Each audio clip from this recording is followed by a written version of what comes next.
It's like, I'm just going to keep working. Yes. Well, why don't we go ahead and get started here? It's a little bit past the hour. Hopefully we'll have a few more people hop on. I just want to welcome everybody to the National Association of County Agricultural Agents 365 webinar series. My name is Erin Lazat. I'm an IPM educator with Michigan State University Extension, and I'm also the current state president for our association. I just want to acknowledge the support of the National Crop Insurance Services to our committee that developed this series. So we're really grateful to them. And we're thankful to the committee for allowing us to have this 4-part agility series. So today is our second in the series. Just a couple of house cleaning items before we get started here. You will receive an evaluation. Please take a moment to fill that out for us. Let us know how we did. Provide feedback on that.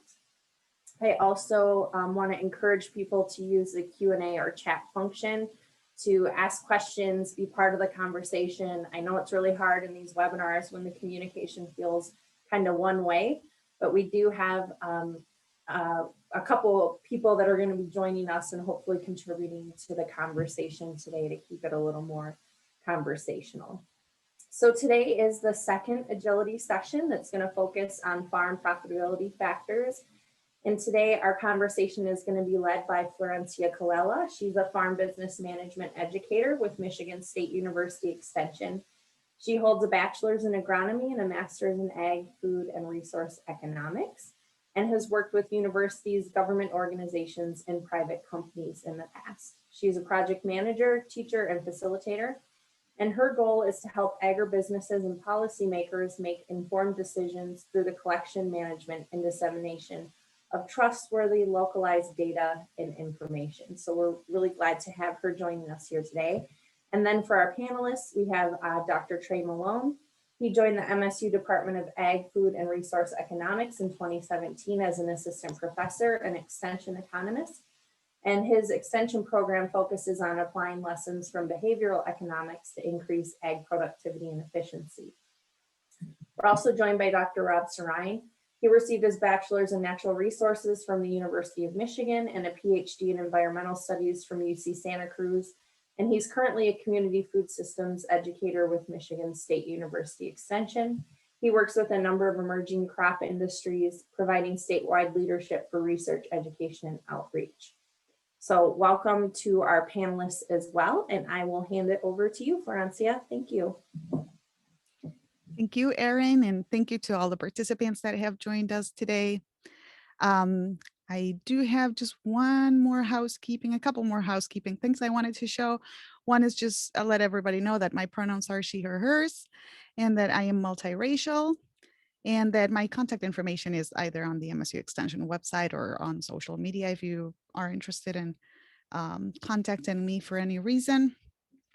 And also, I usually show our civil rights slide and acknowledge that MSU occupies the ancestral, traditional, and contemporary lands of the Anishinaabe, Three Fires Confederacy of Ojibwe, Ordabwa, and Potawatomi peoples that was ceded in the 1819 Treaty of Saginaw to MSU. And also, I would just like to recognize that we are still living in a pandemic, so our office setup may be less than optimal in terms of background noise interruptions or poor internet connections. So I just ask that we give each other as much grace as we can as we go through this presentation. I also wanted to show you where you can find all the references or resources that this presentation is based on. There's also working documents, the slide set, notes, everything in this link. It's a Zotero library. If you're familiar with that, you can just access it online and you don't need an account or to pay anything to access that. You would need to look for the info and attachments tabs on the right-hand panel for the full set of resources. And if you feel like you're not finding anything and you would be interested in actually getting the resources, you can contact me and I will help you out. So the goal for today is going to be kind of like to compare these two paradigms, the specialization and diversification paradigms, which we will define in a minute, in terms of productivity, environmental, socioeconomic, and health and nutrition profitability factors. Hopefully by the end, we will have an idea of all of the factors that could be taken into consideration when we want to compare profitability, or in economic terms, we could say utility, of not just these two paradigms, but the whole range of different farming schemes that we may encounter out in the real world. So we are going to start with a quick paradigm review. You're probably already familiar with these anyway. Um, so for decades, agricultural modernization or development has been fueled by these paradigms based on specialization, intensification, and scale enlargement.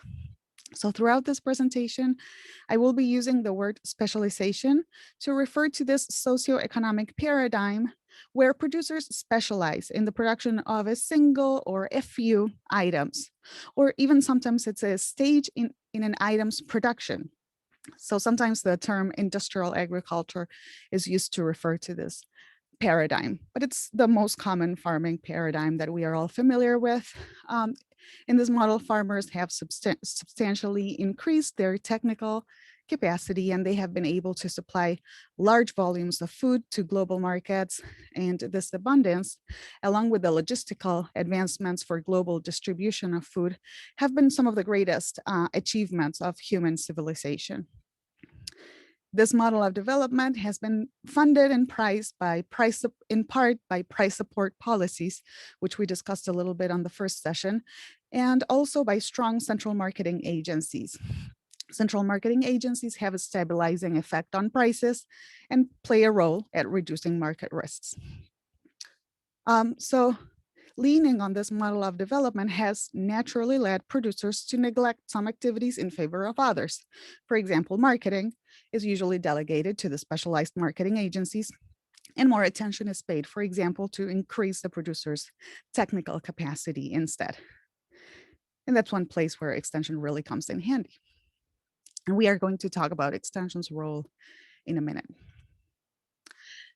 So, however, when markets become deregulated, or if they became deregulated, or if producer price support decreased in relative terms, prices of both inputs and products would become more volatile, increasing the economic vulnerability of these specialized farms. You may have seen farm profits decline steadily for almost a decade now. And even though that is true, specialized farming is obviously still viable and it can still be profitable. But this is the case when markets are stable. And for markets to be stable, there has to be effective marketing agencies, strong institutions, and or the prevalence of contract farming. So many producers are choosing to rethink their farm development strategies to sustain their economic profitability for longer periods of time, or to gain sustainability or resilience in the face of unstable markets. The diversification paradigm works by achieving economies of scope, which happens when a farmer produces two or more products or services, either across space or time, using some of the same inputs. So the products can be different species or even mixed crop, livestock, tree type systems. Then there's also marketing differences where in this paradigm, as opposed to the specialized paradigm, this focuses more on niche or segmented markets and shorter value chains. These systems are also more reliant on labor and use less inputs and produce less waste also by using nutrient cycling approaches. Okay, so that's it for the review, but we're going to dive a little deeper now. And we are going to break these two paradigms down by all of the factors that can affect their profitability. The goal here is not to say which of these two paradigms is more profitable. but instead look at all the factors that affect profitability and think about the role that those factors may play in different situations so that we are hopefully better prepared to understand the producer's situation, like I said before, in the real world. These factors, to one degree or another, the producer will have control over, the ones that we're just going to see in a minute. And hopefully, if there's time, there's a few that are outside of the producer's control that I may be able to show you by the end. So the first couple that we'll see are productivity factors. And the first one is yield. The greatest positive outcome of specialized agriculture, like I said before, has been the tremendous production increasing yields in the wake of the Green Revolution that we are all familiar with.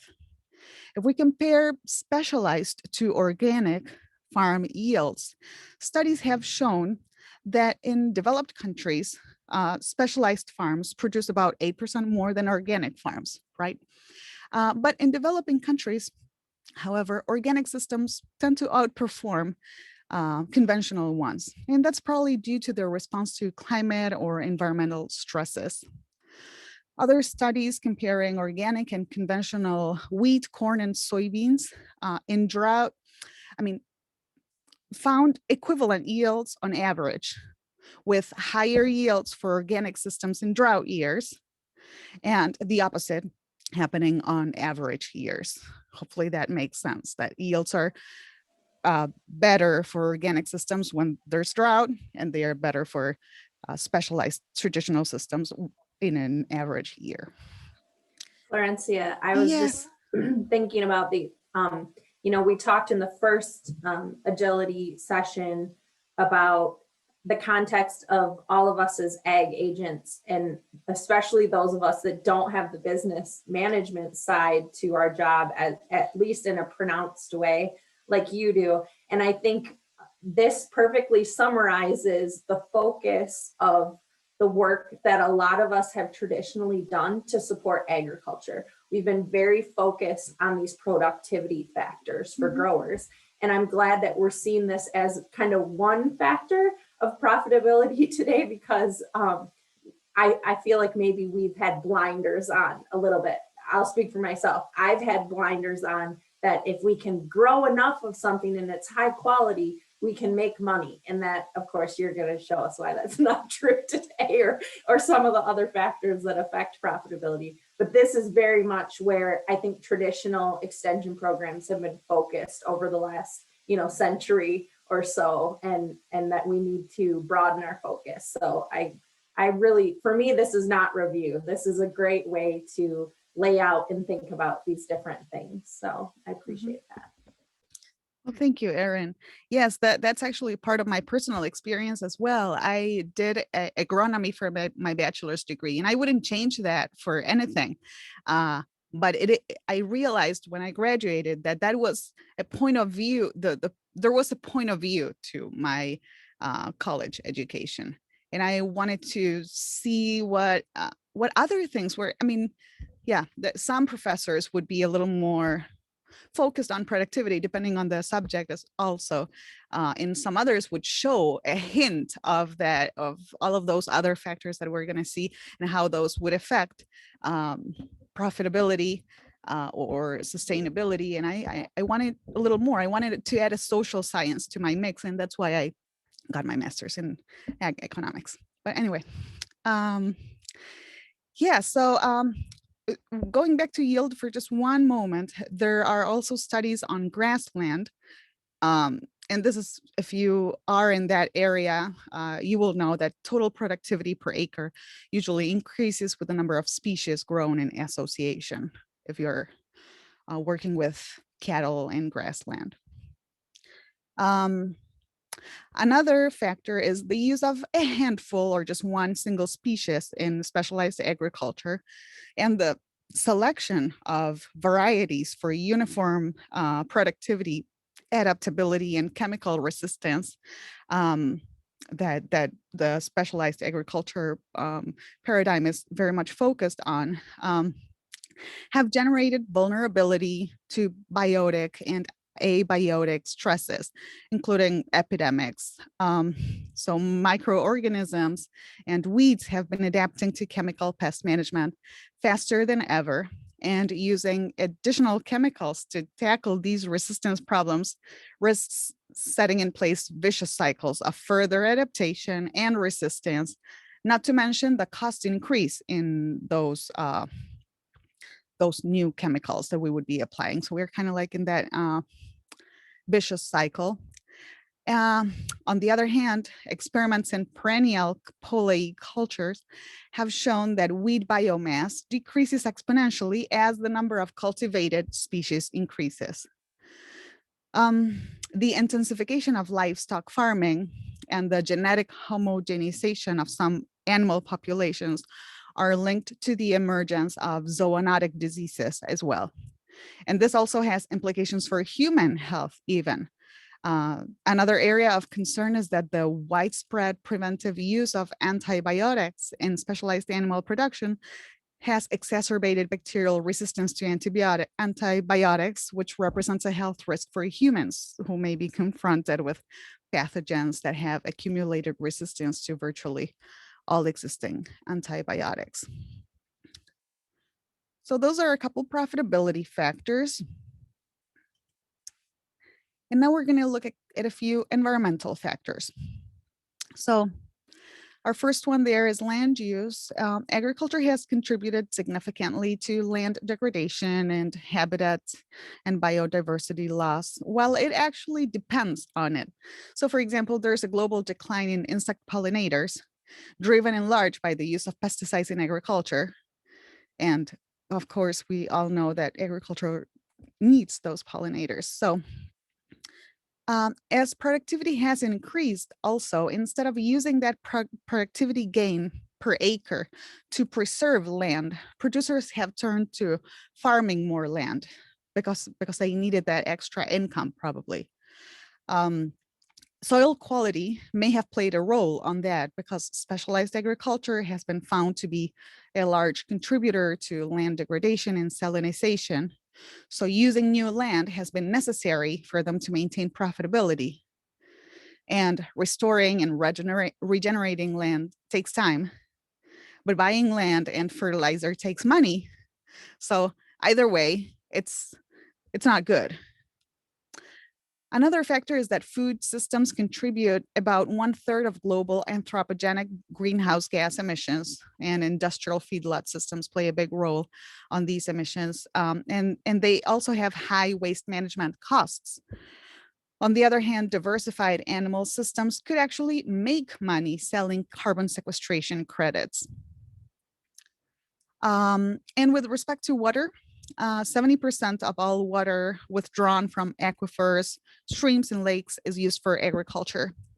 Not just that, but it is usually returned to the system with nitrate, phosphorus, pesticide, and pathogen pollution. Going back to CAFOs for a minute, we also know that leaching of waste into groundwater occurs apart from surface water pollution. And while manure management can be a positive contributor to soil fertility, management of large quantities gets costly and many times inefficient. Improved soil quality through diversified farming, on the other hand, can improve water absorption and retention. It can decrease runoff, and it can provide a soil cover that reduces evaporation, further decreasing irrigation costs. And then we have a word about biodiversity. We mentioned pollinator loss a minute ago, but there's also the fact that more biodiversity in diversified farms decreases fertilizer and pesticide costs, and it can even make you money through ecosystem services. Ecosystem services are services provided to communities downstream, such as improved water quality or prevention of flooding, for example. Okay, now we're gonna see the socioeconomic factors. And we first have credit subsidies. We already talked about how the high costs of chemical inputs reduces profit margins. and often requires access to credit, insurance, subsidies, whatever a farmer can take, they will. Even in situations of high yield and positive income. Diversified farmers, on the other hand, tend to see diversification as a form of self-insurance against low margins. And since they also depend less on inputs, they also depend less on retailers and lenders. Along with this, there is the struggles that small farmers, especially minority producers, face to access loans, technical support, and markets. The investments necessary to run a specialized farm are such that it is vital to get a return on them. And so it makes sense that if you are able to access like a big piece of equipment, then you really want to use it in some sort of large scale kind of way in order to spread the cost. Upwards trends in the cost of labor have reinforced this same logic. With increased labor costs has come an increased use of machinery and other labor-saving technologies, which improved technology has made work conditions better at the farm level, but growing farms still need to hire migrant seasonal workers, at least here in Michigan, many times, with all the challenges that that brings for both the employer and the employees. There is also the issue of local workers moving to urban or suburban areas for work. Diversified farms, on another hand, they tend to provide more jobs per acre than specialized farms because of the processing and marketing tasks that take place on farm. And they spread the need for labor more evenly throughout the year. So they tend to have more full-time local employees. Okay, and we next have some nutrition and health factors. This is our last set of factors of this part. And so specialized farming has a high risk of agrochemical exposure, which has been linked to the incidence of a lot of diseases that I'm not going to name because I don't want to depress you all, but it's quite a few. And a benefit of diversified systems is the reduced exposure of the farmer to harmful chemicals. And we also know that there is a very high incidence of overall farm stress and high suicide rates among farmers. There is a study from the UK, on the other hand, that has compared happiness between workers in organic farms and their counterparts working on conventional farms. And they have found that people who work in organic farms were happier for some reason. So there's that. Okay, next slide. I wanted to take a moment to ask ourselves, what's the role of extension? I think we should ask ourselves, to what extent can producers benefit from either of these two systems or anything in between? And can extension help producers find their sweet spot within that gray area between the two extremes? Also, what is the consumer's role in advocating for the attributes that they care about? And what is their limit in terms of consumers' willingness to pay for attributes? Because at the end of the day, if the consumer is not willing to pay for the difference in price between two products grown differently, to almost equivalent products but grown differently, then what difference does it make? I mean, if the consumer is not willing to pay, the farmer is going to go back to trying to grow his product, whatever it is, for cheaper. And so I wanted to touch a little bit on other factors that are outside of the farmer's control, because that's going to play a role that way, because it's the consumer is usually outside of the farmer's control. But anyway, I also wanted to let you know, with respect to the role of extension, that research shows that one of the challenges that producers face when they choose to make changes at their farm is learning the necessary skills, which, if they are diversifying, then the changes could be summarized as marketing high value added products, or establishing food chains and rebuilding supportive social and economic networks. And this last skill in particular is important when farms are too small to diversify effectively on their own. There's case studies where the success of diversification clearly depended on the ability of farms to collaborate and share knowledge, especially when new technical capacities needed to be acquired. And so whatever farm paradigm a producer is using, farmers need encouragement in order to work together and share their knowledge and experiences. There's also policies that could support their work. And we as extension educators really could be advocates for them. And there's also public education or ag literacy that is needed, again, for whatever farming system. But that's always something that we, I think, need to work on. So education, community building, and research are things that we all as extension educators can help with in one way or another.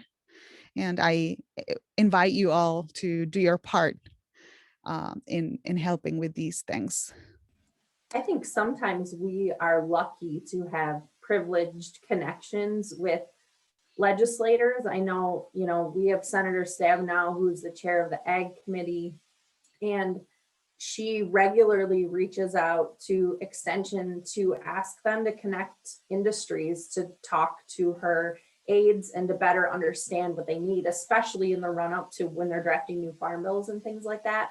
But providing that connection, I mean, we don't always have the ability to communicate the needs of our industry as well as our industry does, but sometimes we can also help them prioritize and communicate things more clearly that are actionable items for legislators. So I think that facilitation process can be really important. So if you don't have, great connections with legislators, usually within our extension systems, or at least the universities, there's certainly legislative connections. So, finding ways to leverage that and be visible to those people is important. And I know, Rob, like you work a lot with your local senators, representation aides, and those people are also extremely influential and can be really helpful to local industries as well. Yeah, that's a really good point, Erin, because they have the ear of Senator Stabenow, and so if something comes up, we'll shoot them an email and they'll forward it on, and then they'll get back to us, and they want to hear from constituents to make sure they're meeting their needs. So, and that's another thing that Erin and I put on a new farm program. It was called For Young Farmers, probably 10 years ago or so. And one of the, I guess, the suggestions for young farmers was to definitely get involved on those boards, the commodity boards, in local government, on planning commissions. Otherwise, it's really easy to not have a voice, I should say. And then all of a sudden, the barn's on fire, and not literally, but whereas if you have a foot in the door, a place at the table for that conversation, you can prevent some things from happening, and even maybe make some of things those happen things the way you happen want. because they just don't realize how a new zoning rule is going to affect agriculture, or a lot of the things that happen are not even intentional necessarily, but if there's someone at the table that has the insight or perspective to understand those implications, it could be critical to protecting and maintaining profitability for people. And it gets even like weirder when you start thinking about like right to farm laws, because different states have right to farm laws, but what constitutes a farm depends on what state you're in. Like, is this a farming operation? Well, it's unclear, if a corn maze is a farming operation, but a lavender farm where people have weddings is different. And all of those things are relevant, particularly if you're not on the zoning board, or you don't know somebody on that zoning board, or the city councilors, or somebody decides they want to enforce something. You need to be in the room, because if you're not in the room, you might get caught pretty quickly. Actually, that happened down by Grand Rapids. There was a hop producer on their farm. They put in a processing facility, and there was they had to move it because it didn't count as a farming part of their farming operation, even though the drying did and the baling, the processing into pellets didn't, and so they were forced to move that into a different area. And that's, I mean, we, before the pandemic took over my life, we had talked in depth about maybe trying to write up like a policy brief on right to farm with like joint with Michigan Farm Bureau, actually, because what we found is that Farm Bureau tends to be very keyed in to some of these like hyper specific legal issues that like an extension we might not necessarily have the academic support for. But the right to farm stuff, in my mind, or any of these like small zoning ordinances that can get in your way quickly, it may not to have those relations.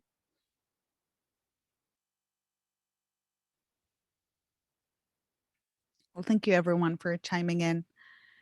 Rob, did you have anything? Nope. Sorry, I just wanted to say sorry for interrupting if you weren't Oh, done with no, that no. part of your presentation. No, actually, that was the end of the role of extension section. And I am ready to go into just one more thing that I wanted to show you what I told you about before, these things that are outside of a producer's control, but still log them into a certain profitability scheme. So what is this all about? Lock-ins are supposed to be the mechanisms locking the current food system in place. And I wanted to show you these to you as well as the ones that I showed you before to make the point that sometimes farm profitability is just outside of the producer's control. And so let's take a look at a few examples. But before, here's a definition of what a lock-in is for the purposes of this presentation. It's a web of market and political incentives that offer de facto support and reinforcement to the current food system, making it harder for it to change. And so there's a lot of factors here, but low energy costs. Energy prices have gone from cheap in the post-World War II period, which facilitated the adoption of mechanization at the farm level and the production of fertilizers and pesticides at the industrial level, to suffer considerable volatility lately. Many times applying subsidies has been necessary to keep these prices low, either for the fossil fuel itself or for inputs like fertilizer, which are energy intensive in their production. These have played a major role in keeping specialized agriculture economically viable, and other options just not in the picture.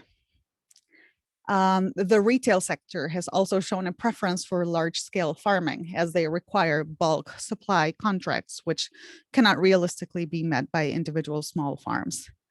And speaking of the retail sector, as well as any other traded companies, they usually need immediate results. And so that is another factor that contributes to locking in current systems, because it doesn't allow these companies, these big companies, the flexibility to do things differently, or the ability to think more in the long term. Then export-import dependency. Many countries that benefit from agricultural commodity exports have come to rely on this source of foreign exchange to import other goods, such as industrial or consumer goods or other foodstuffs, and as a source of income, employment, and government revenues. So this can lead to some major vulnerabilities to price shocks, and also to the fact that they just can't stop exporting the large quantities of commodities that they export. This is also related to increased urbanization, which has led governments to prioritize easier provision of cheap and abundant food for urban centers. And we mentioned before subsidies and support that have helped to make fossil energy cheap and abundant over the second half of the 20th century. Yeah, so I have that twice. Sorry about that. But anyway, this has facilitated the fact that energy costs have been low, has facilitated transport of agricultural goods over long distances. So that's another reason why they really need to keep them low. And favorable market infrastructures like post-harvest storage, retail outlets are often supported through a mix of public and private investment. And these have the location where these are placed has played a role in consolidating regional production patterns, like in a big way, or in a specialized type of way. Okay. Here, there's a few more. Where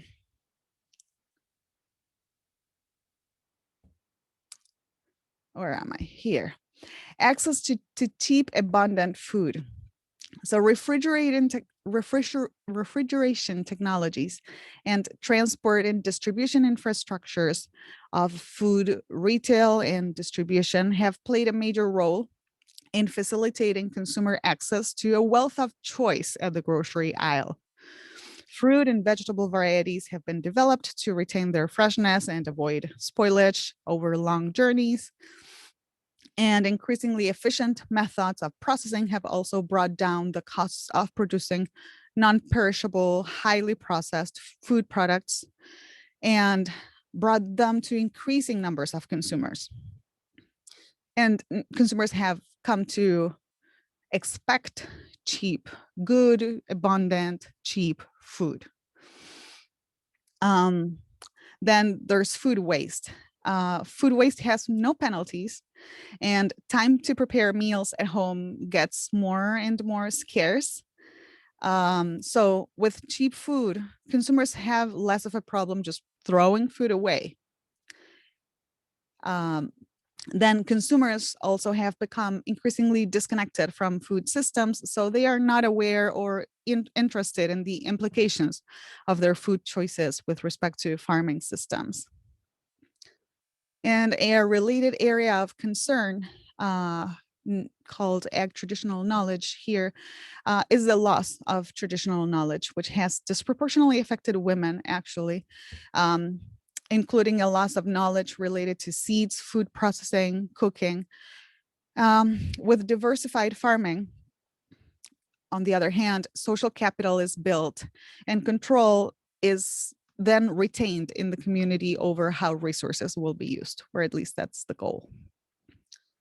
And there's the increasing demand of protein that is being met through the growth of specialized livestock production. So this also tends, this trend also has driven higher demand for grains to feed the animals. And so that's why it's a lock-in, because one drives the other and then there's no choice, then just keep doing what we have been doing forever. Okay, here's a few more.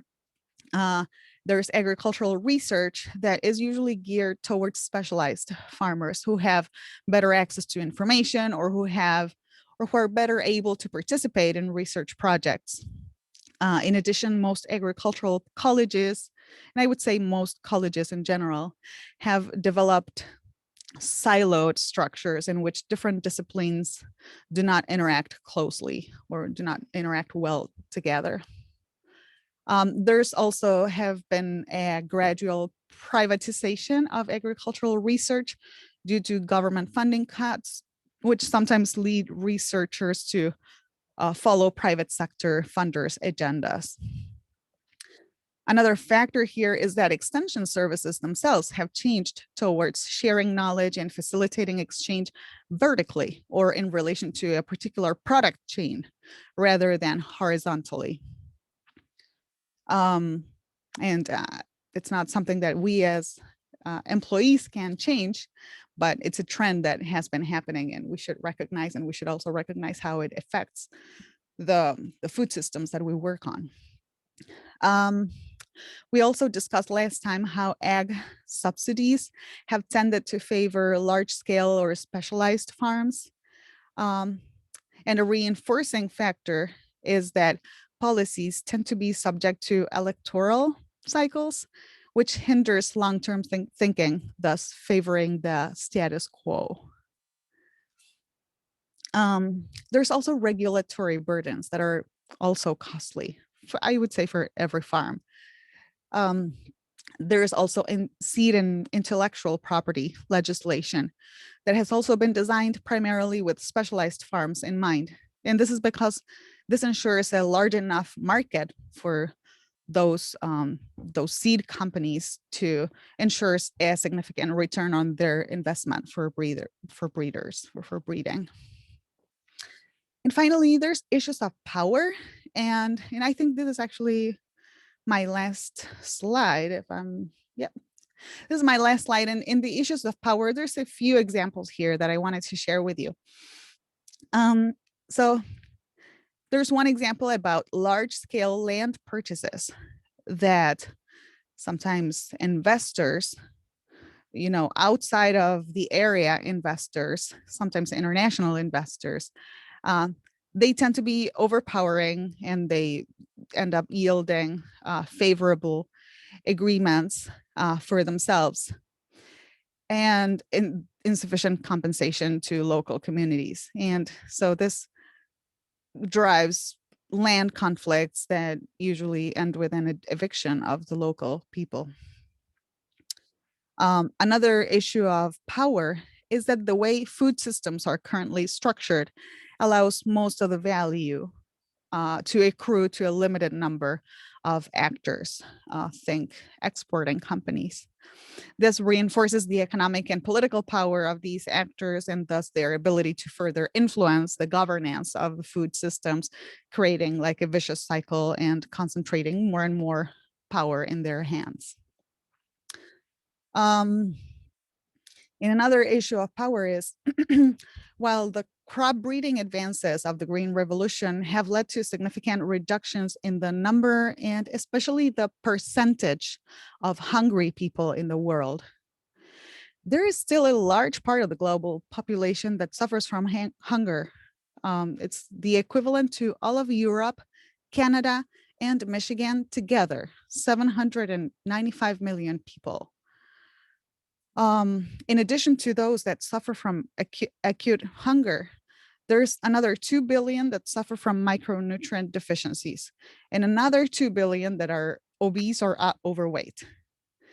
These unhealthy diets, in turn, are a risk factor for non-communicable diseases such as heart attacks, strokes, cancers, chronic respiratory diseases, diabetes, which these are now the #1 cause of global mortality.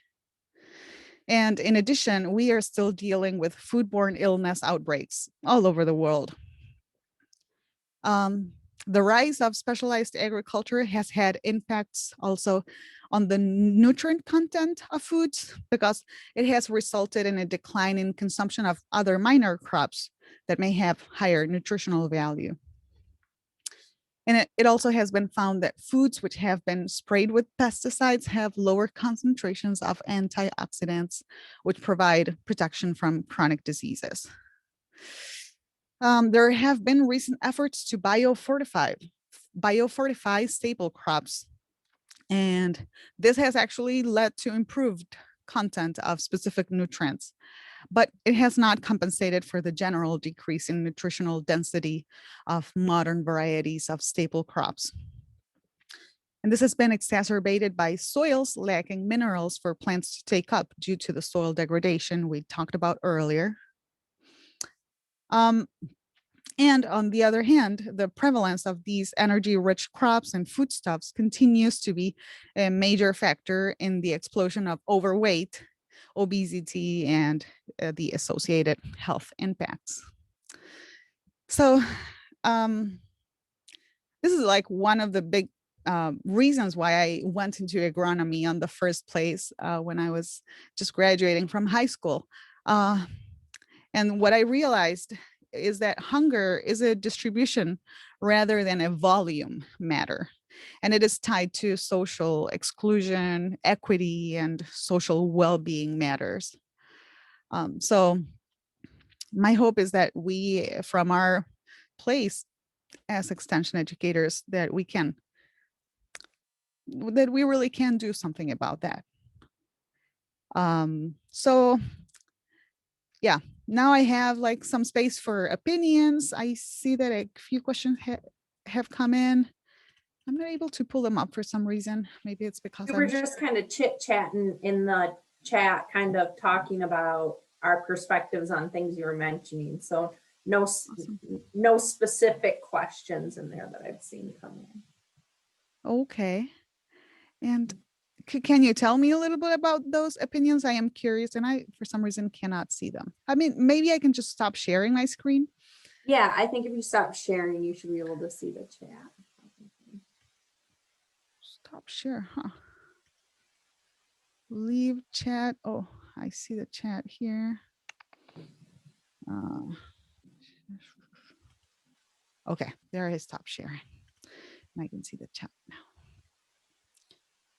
Yeah, so one of the things I've just mentioned that we had a farm that couldn't get seasonal labor, so they literally could not basically run their farm. And so they essentially stopped farming and started an agribusiness that provides labor support and are doing really, really well with that. So obviously, like, you know, a solution to farm profitability is like to stop farming, to change like what you're doing. But I think it shows as a profitability factor, when you mention labor, how incredibly critical that issue can be, whether it's labor availability, costs, you know, whatever that might be.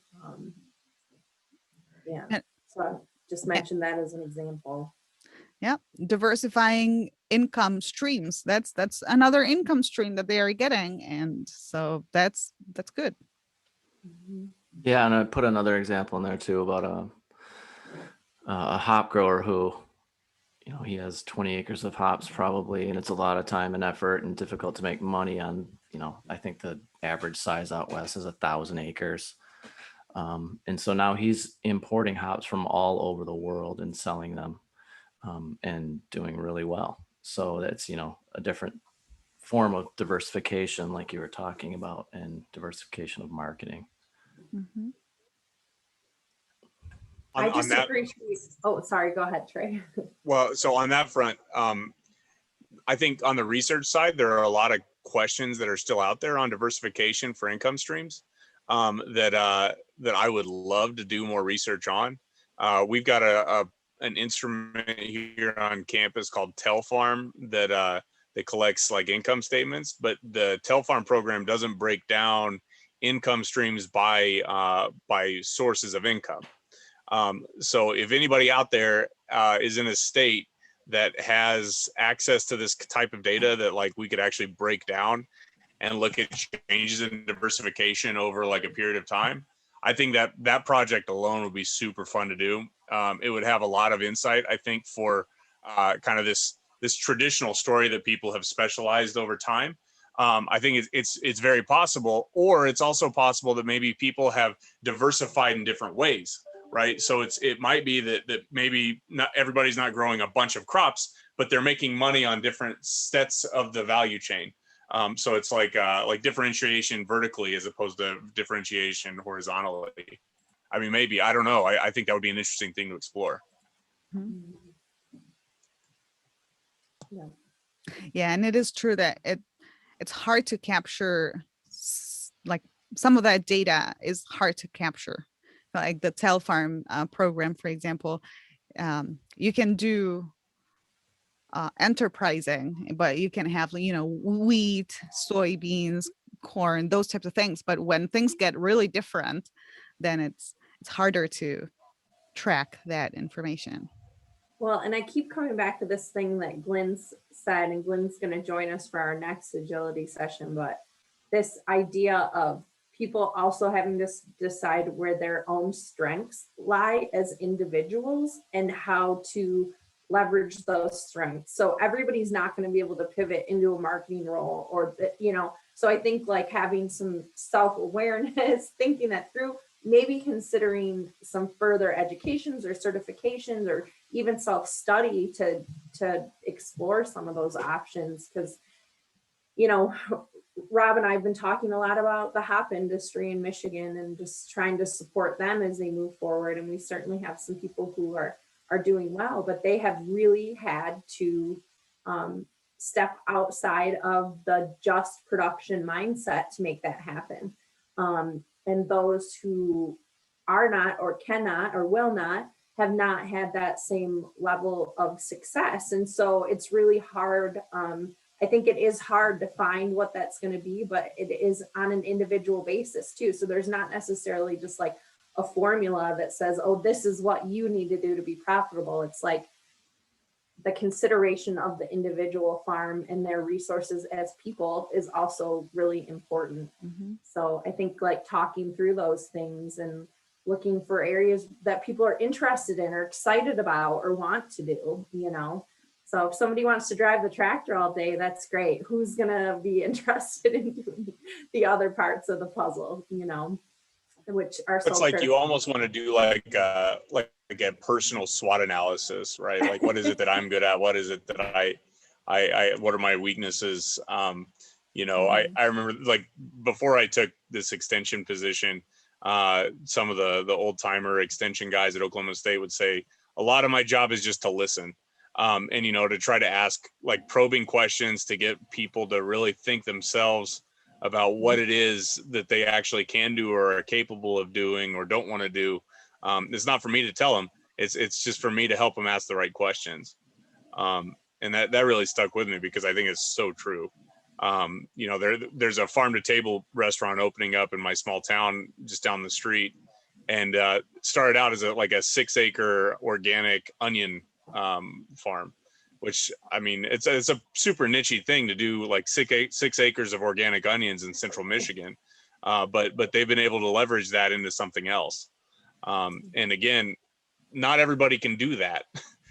So really trying to understand it.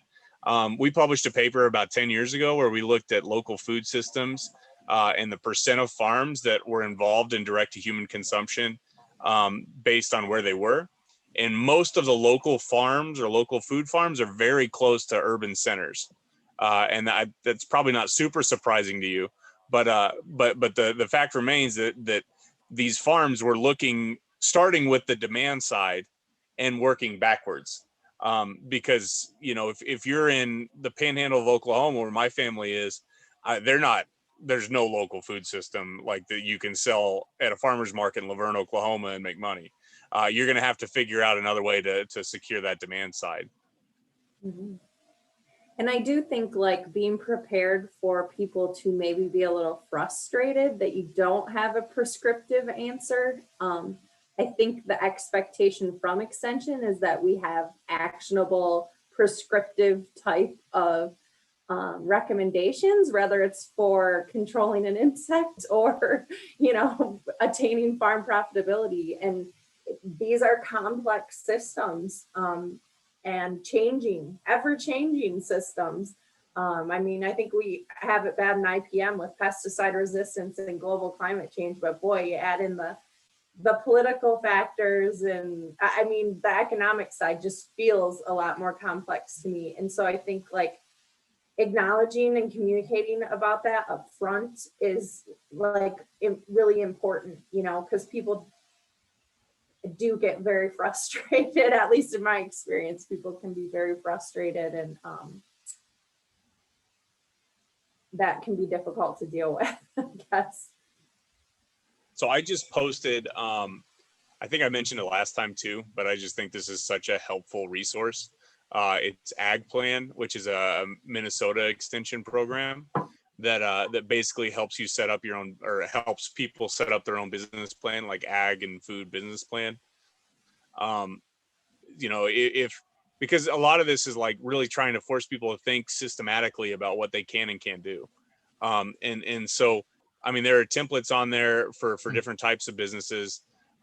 So at a minimum, like having that conversation, it's at least helpful to nudge people into thinking from a business plan perspective, as opposed to the kind of old school 100-acre corn farm perspective, which is a different thought. Makes me think about when we, as extension employees, apply for a job, or we get analyzed, and we have to analyze our fit for the job also before even applying. And so many times entrepreneurs don't have that step, and when not having that step, they may just go too fast or too deep into something that they may not have really considered a lot beforehand. Mhm. So yeah, I think Trey, that was a great point.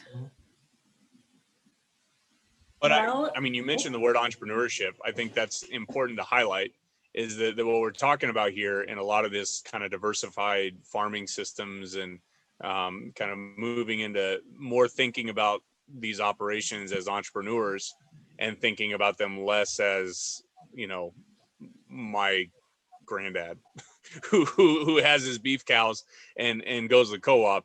Like you want to have these folks that are really thinking about this entrepreneurially, or encouraging them to think more entrepreneurially about how they might be able to make money. I think that pivot is really important. Ag entrepreneurship is really what we're talking about. And I don't know where the ag landscape is going, but I feel that we may be switching from like your grandpa, my grandpa type farmer to a more entrepreneurial type farmer. Even if they are going with a corn farm, the way they are thinking about their operation, I think, is more entrepreneurial. And I think that's it a good has to thing. be. Yeah, and I'll just give a teaser for next time if that's okay. Mhm. Can you guys see that? Yes. I was just perusing through the fruit rotational survey from Michigan Tart Cherry Farms, and you can see since 1986, it's a third. The number of farms, tart cherry farms, is a third. And this is overall. So the 200-acre farms have increased slightly, but overall, the number of farms are down a lot. And that's the same for sweet cherries. It's the same for apples. And so it just, it begs the question, would you recommend someone come in and try to start farming tart cherries? Probably not, just because of the capital that is there. But, the families that are doing it and they already own the land and the equipment, it appears like they're getting bigger. But overall, for those who aren't, they're farming something else or just not farming anymore. So yeah, we're going to talk about some of the obstacles next week. Yeah, as so well, and that's a opportunities. perfect lead in to wrap things up here, because we are back at the top of the hour. So our next agility series session is on June 9th. Again, it's going to be led by Dr. Sarine next time. And we're going to actually have a panel that includes some Michigan farmers that have made some pivots in the way they are farming to stay profitable. So I'm looking forward to that. We'll also be joined by our regular agility panelists again. So I'm looking forward to that as well. And I just want to again thank Florencia for leading the conversation today. That was some great building blocks to lay the groundwork for our continued discussion. So thanks for joining us, and please do fill out that survey. We're looking at your comments, helping guide our next discussion, and we appreciate it. Kevin Thanks. Gould raised his hand. I don't know if that means he wants to say something or. Yeah, we can stick around, Kevin. Thanks, Just wanted Florencia. to wrap it up for You're welcome. anybody else who had to get on their next Zoom meeting. Yes, Kevin, I invited you to be one of the panelists next time. Yes, Maybe that's what Kevin. you're asking, but Kevin. Feel free. I wish I could like give you microphone rights, but I can't, Kevin. You'll have to just enter it in the chat pod if you have something to say. I Or think in the it's- or in the Q&A if the chat doesn't work. Oh, I did allow him to talk. Maybe he just raised his hand by mistake. He raised his hand and then he left. No, I'm here. I'm listening. Oh, hi, Kevin. I thought you were just giving Florencia a high five. No, it was all good. So Janine and I have been talking back and forth. I'm available the 9th of June. I'm not sure if she is or not. I don't think we need both of us on unless you prefer that.